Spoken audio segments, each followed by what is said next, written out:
Israel से बहुत बड़ी खबर निकलकर सामने आ रही है कि ईरान को मद्देनजर रखते हुए इसराइल ने अमेरिका के साथ दो बड़ी डील्स की हैं। एक डील के अंदर इन्होंने 12 हेलीकॉप्टर परचेज करने का फैसला किया है और ये जो डील है 2.2 बिलियन डॉलर की है। दूसरी डील इन्होंने एयर रिफ्यूलिंग एयरक्राफ्ट हासिल करने के लिए अमेरिका से डील करी है और इस एयरक्राफ्ट की जो कुल लागत है, ये जो डील साइन हुई है दूसरी, उसकी लागत 1.1 बिलियन डॉलर की खतीर रकम इसराइल जो है वो अमेरिका के हथियार खरीदने पर खर्च कर रहा है। अब अचानक से ये इतने हथियार क्यों परचेज कर रहा है, तो उसकी बड़ी वजह है कि ईरान पर हमला करने के लिए इसराइल ने 1.6 बिलियन डॉलर का बजट रखा था, जो सिर्फ परसों अप्रूव हुआ है, इनकी जो पार्लियामेंट ने प्रूव कर दिया है। दूसरे नंबर पर बहुत सारे मुजाहिदीन हैं, बहुत सारे जो ईरान के हमायत याफ्ता लोग हैं, इन्होंने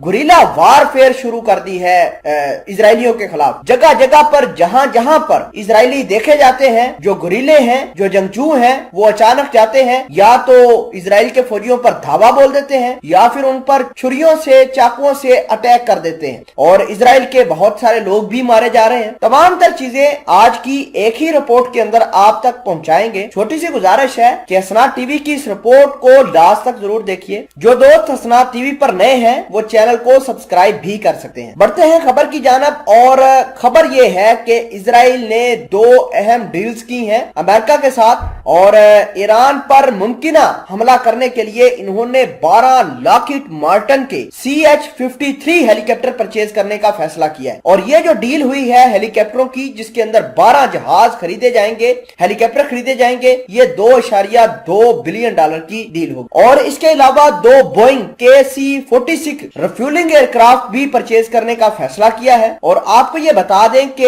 ये दोनों जहाज इजराइल के पास बहुत जल्द पहुंच जाएंगे। इन जहाजों की अगर मैं बात करूं तो जो इजराइल का हेलीकॉप्टर है जो उन्होंने परचेज किया है, तो उनकी जो रेंज है तकरीबन 12 घंटे तक ये फजा के अंदर रह सकता है। और जो इन्होंने रिफ्यूलिंग जेट खरीदा है एयरक्राफ्ट, उसके अंदर 2,07,000 पाउंड का फ्यूल एक वक्त के अंदर आ सकता है। इजराइल मेजर प्रोजेक्ट के ऊपर काम कर रहा है। मेजर प्रोजेक्ट ये है कि ये ईरान और ईरान से बाहर जिधर जिधर ईरान के हमायत याफ्ता जंगजू बैठे हैं वहां वहां पर एयर स्ट्राइक्स कर सकता है। ईरान ने बहुत सारी तब्दीलियां अपनी जो है फौज के अंदर करी हैं। फौज के अंदर तब्दीलियां इस वजह से ज्यादा की हैं क्योंकि ईरान के जो जंगजू हैं वो अब फौजियों को मारना शुरू किया है। तब्दीली ये की है इजराइल ने अपनी फौज के अंदर कि जहां भी किसी फलस्तीनी पर शक गुजरे कि इसके पास हथियार है, इसके पास कोई ऐसी चीज है जिससे दूसरे की जान जा सकती है, तो उसको फौरन अटैक करो, बिना सोचे समझे उसके ऊपर हमला कर दो। पहले तो ऐसा होता था कि अगर कोई फलस्तीन का शहरी